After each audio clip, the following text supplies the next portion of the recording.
Assalamualaikum warahmatullahi wabarakatuh. Jumpa lagi dengan saya, Eri Satria Yugatama, di materi Sosiologi Terasos. Sobat Teras dimanapun Anda berada, jumpa lagi kita di video pembelajaran materi Sosiologi kelas 10 SMA, tentunya di KD 3.4 Penelitian Sosial. Dan KD ini merupakan KD terakhir bagi Sobat Teras belajar Sosiologi di jenjang kelas 10 SMA. Nah, pada kesempatan video kali ini, saya akan menyampaikan subbab materi yang mungkin terakhir, tetapi nanti ada materi lagi mengenai laporan penelitian, tapi ini subbab materi terakhir di KD 3.4 berkaitan dengan teknik pengumpulan data penelitian. Nah, kalau di peta konsep pembelajaran video ini, jadi ini adalah subbab mengenai pengumpulan data. Kalau di video sebelumnya kalian sudah mengenal jenis-jenis data dalam sebuah penelitian, pada kesempatan kali ini anak-anak semua Sobat Teras yang ada di rumah harus belajar mengenai bagaimana teknik pengumpulan data sebuah penelitian. Jadi harapannya setelah nanti Sobat Teras semua menonton video ini sampai selesai, bisa memahami dan mengidentifikasi berbagai teknik pengumpulan data dalam penelitian. Jadi kira-kira apa nih teknik yang mau saya pakai untuk mengumpulkan data ketika saya mau melakukan riset atau sebuah penelitian. Langsung saja, sebenarnya apa sih itu pengumpulan data dalam sebuah penelitian? Jadi ini ada gambar di layar, Sobat Teras semua. Ada seorang anak, dia sedang bertanya-tanya kepada seorang pedagang. Ini barangkali pedagang kaki lima ya. Kemudian dia merekam, ada nih yang menyampaikan pertanyaan. Jadi pengumpulan data itu merupakan kegiatan mencari data di lapangan yang akan digunakan untuk menjawab permasalahan sebuah penelitian. Oleh karena itu, validitas instrumen pengumpulan data serta kualifikasi pengumpulan data sangat diperlukan untuk memperoleh data yang berkualitas. Kalau dari gambar di layar ini adalah merupakan salah satu contoh pengumpulan data dengan teknik wawancara. Jadi seorang peneliti, ini para siswa-siswi, dia mewawancarai pedagang kaki lima yang sedang berjualan. Dalam rangka apa? Dalam rangka memperoleh jawaban dari si pedagang ini atas permasalahan yang sedang diteliti si siswa-siswi ini. Nah, bisa dipahami dulu ya, apa itu pengumpulan data dalam sebuah penelitian. Jadi pengumpulan data dalam sebuah penelitian itu sangat penting sekali, karena apa? Karena ini merupakan bagian dari pelaksanaan penelitian, dan nanti akan menjawab rumusan-rumusan masalah penelitian, dan akan kita laporkan di hasil laporan penelitian nanti. Kemudian Sobat Teras, ada berbagai jenis teknik pengumpulan data. Pengumpulan data sendiri bisa ada dua, pengumpulan data primer, ada pengumpulan data sekunder. Kalau pengumpulan data primer adalah pengumpulan data yang dilakukan oleh peneliti secara langsung.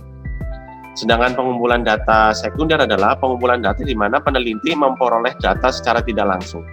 Bisa jadi dia memperoleh data dari survei orang lain, dari majalah, dari misalnya sosial media yang dia peroleh dari pihak kedua. Jadi dia tidak memperoleh secara langsung. Nah, kalau dari pengumpulan data primer sendiri ada teknik survei, kemudian ada wawancara seperti gambar yang tadi saya tampilkan, kemudian ada teknik observasi, dan ada teknik FGD, Focus Group Discussion.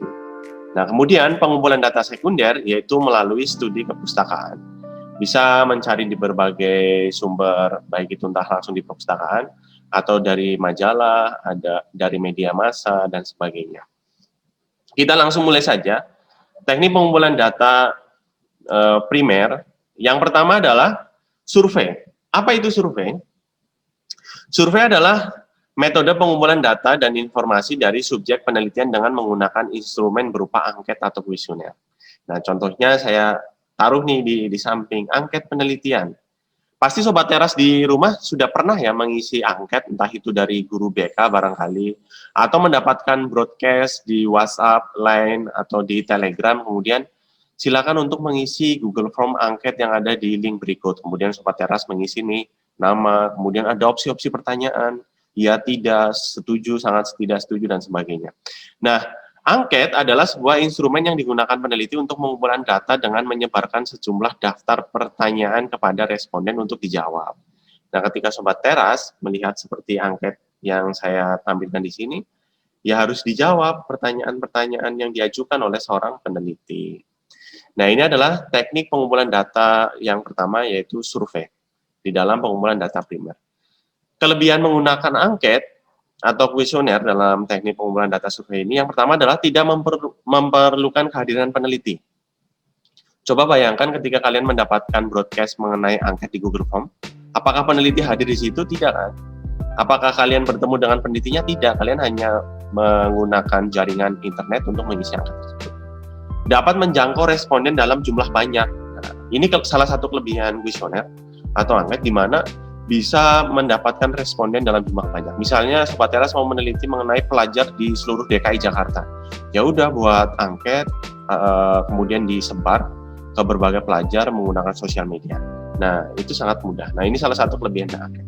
Kemudian isi pertanyaan seragam untuk semua responden. Kenapa seragam untuk semua responden? Karena pertanyaan di dalam form angket itu sama semuanya untuk responden satu dengan responden lainnya. Dapat dijawab menurut kesempatan yang dimiliki responden. Dalam artian di sini, ketika kita menggunakan teknik angket ini, artinya responden bisa menjawab di waktu yang dia inginkan. Ketika dia senggangnya siang, dia isi siang. Ketika senggangnya malam, dia isi malam. Berbeda dengan wawancara, ketika teknik wawancara kita harus janjian dulu, bikin ketemuan jam berapa, di mana, dan sebagainya. Tetapi kelebihan menggunakan angket bisa dijawab menurut kesempatan yang dimiliki oleh responden. Kemudian angket itu, Sobat Teras, memiliki beberapa jenis. Ada angket terbuka, ada angket tertutup, ada angket semi terbuka, ada angket kombinasi antara pernyataan tertutup dan pertanyaan terbuka. Kita bahas satu-satu.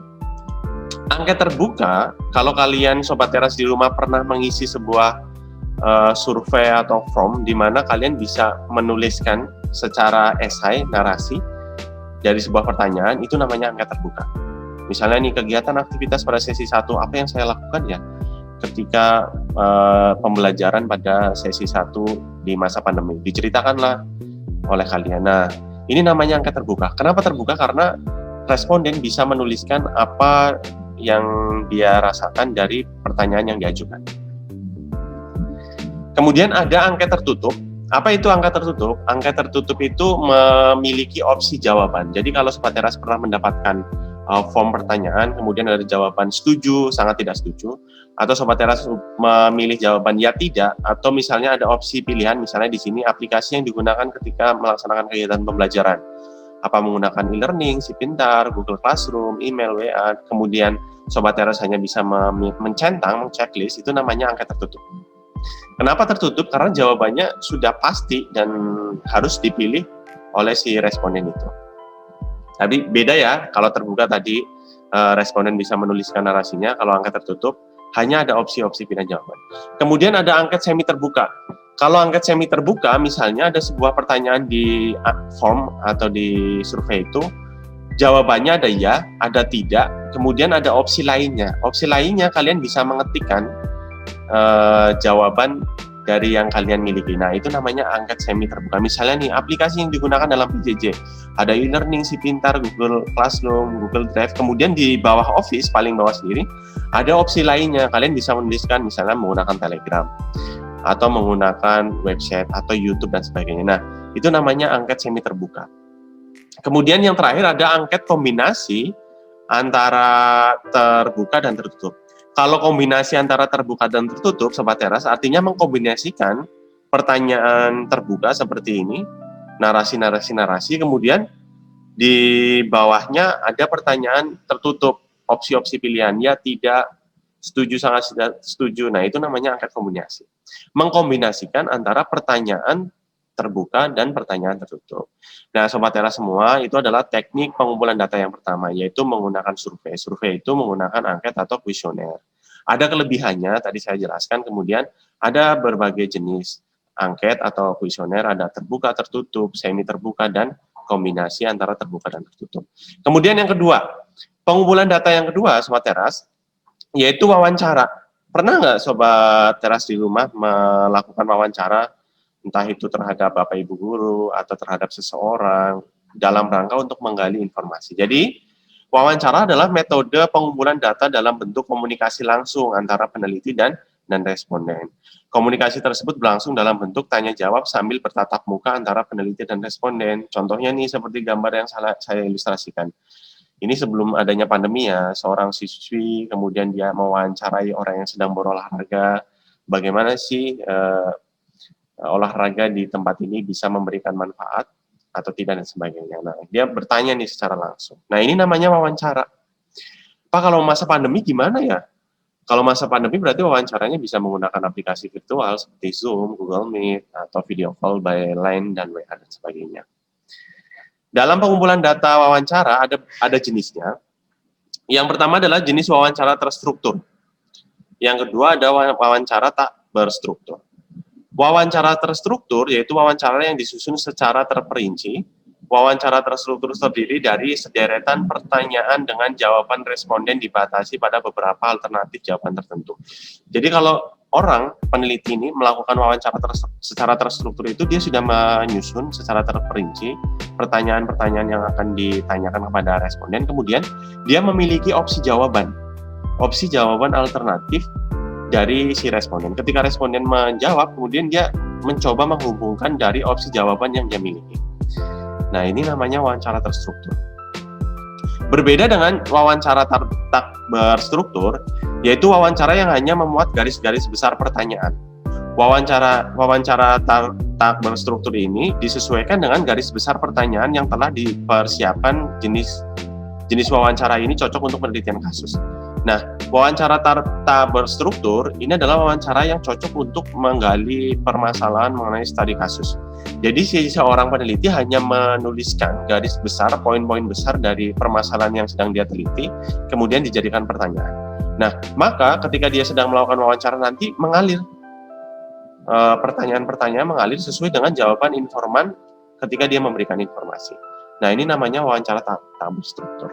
Jadi Sobat Teras bisa pahami ya, wawancara ada dua jenis, terstruktur dan tak berstruktur. Kemudian kita lanjut ke teknik pengumpulan data yang berikutnya, yaitu ada observasi. Observasi.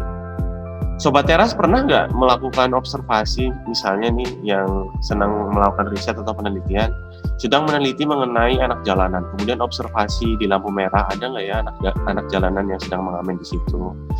Atau misalnya sedang penelitian mengenai moda transportasi di DKI Jakarta, kemudian kalian melakukan observasi di stasiun-stasiun KRL atau di halte busway dan sebagainya. Nah, observasi sendiri adalah aktivitas yang dilakukan oleh seorang peneliti untuk mencatat fenomena yang dilakukan secara sistematis.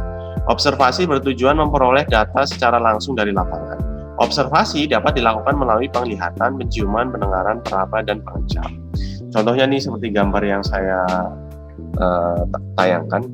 Misalnya ada seorang para peneliti, dia ingin mengunjungi desa adat di suatu wilayah tertentu, kemudian dia melakukan observasi. Dilakukannya secara sistematis, ya dia mencatat segala bentuk aktivitas dari pola perilaku kehidupan masyarakat di desa adat itu, kemudian dia melihat bagaimana konstruksi rumah desa adat itu, apa simbol makna-makna dari bentuk-bentuk ukiran yang ada di desa adat itu dan sebagainya. Nah, ini namanya observasi, gunanya untuk memperoleh data secara langsung di lapangan dari apa yang dia lihat. Observasi sendiri ada jenisnya. Yang pertama adalah observasi partisipasi. Observasi partisipasi ini peneliti ikut terlibat dalam kegiatan yang sedang diamatinya sehingga memperoleh data yang sebenarnya. Jadi observasi partisipan ini langsung terjun ke lapangan, langsung bertemu dengan anak jalanan ketika sedang meneliti anak jalanan, langsung bertemu dengan kondisi masyarakat yang sedang, misalnya desa adat yang sedang melaksanakan upacara kebudayaan tertentu. Jadi langsung ikut terlibat. Nah, datanya akan sangat valid karena apa? Karena dia melihat langsung sebuah fenomena kebudayaan atau gejala sosial masyarakat. Ada observasi simulasi, yaitu peneliti diharapkan dapat mensimulasikan keinginan kepada responden. Dengan ini responden dapat memberikan informasi yang sesuai dengan keinginan peneliti. Jadi observasi simulasi ini adalah observasi di mana seorang peneliti ikut campur kepada si responden yang sedang diteliti. Misalnya dia meneliti kampung adat tertentu, kemudian dia ingin mencoba bagaimana respon para aktivitas, pola perilaku masyarakat desa yang sedang dia teliti, kemudian dia mensimulasikan coba deh di sini dimatikan dulu ya akses internetnya, kemudian dia melihat bagaimana nih setelah akses internetnya dimatikan, warga kampung, apakah dia aktivitasnya mengalami perubahan, apakah ada kondisi warga kampung yang mengalami kekacauan, atau stres dan sebagainya karena tidak adanya akses internet. Nah, itu namanya observasi simulasi. Biasanya itu dilakukan dalam penelitian eksperimen. Kemudian sebenarnya ada satu lagi observasi tidak langsung atau non partisipasi ya. Artinya dia melakukan observasi misalnya menggunakan dokumen, file dari CCTV dan sebagainya. Tetapi nanti itu masuknya ke data sekunder karena itu data dari CCTV atau tayangan video yang diperoleh mungkin dari orang lain dan sebagainya. Makanya sama saya tidak tulis di sini. Jadi jenis observasi hanya ada dua yang saya tulis di dalam pengumpulan teknik data primer. Partisipasi dan simulasi. Kemudian yang terakhir, pengumpulan data primer itu ada FGD.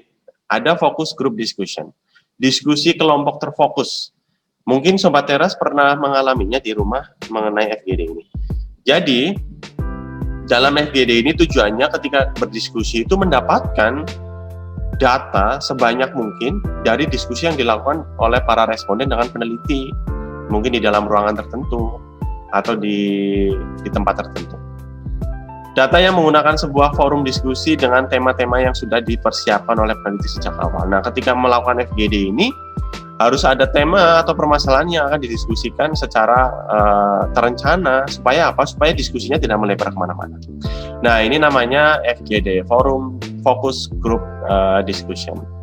Nah, ini adalah pengumpulan data primer yang terakhir. Jadi, pengumpulan data tadi ada survei, wawancara, observasi, dan FGD. Kemudian, pengumpulan data sekunder hanya ada satu, yaitu studi kepustakaan.